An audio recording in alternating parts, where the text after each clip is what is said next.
How to see Instagram messages without letting them know.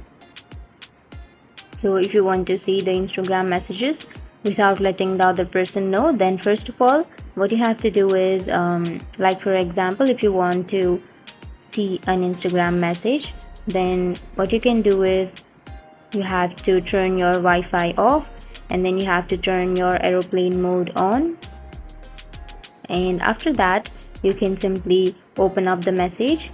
And after opening the message, you can go back and then go to your profile, which is on the bottom right corner, and now go to the upper right corner, which has a 3-barred icon, and then go to settings and privacy and scroll all the way down and tap on logout.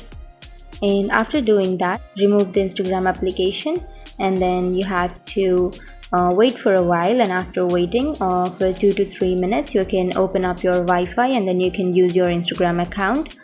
And that's it. That's how you do it. And there is another way, so that is, you have to open up your Instagram, and now after opening your Instagram, go to the search icon, which is on the bottom left corner, and now you have to search for the person whom you would like to hide your seen message.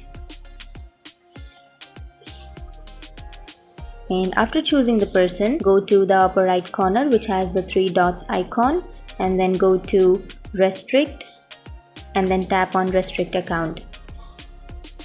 And now what you can do is you can go and open up their message, and after seeing that message, you can go back and then you can unrestrict that person. So these were the 2 ways to see the Instagram messages without letting them know. And if you have any questions, feel free to comment below. Thanks for watching.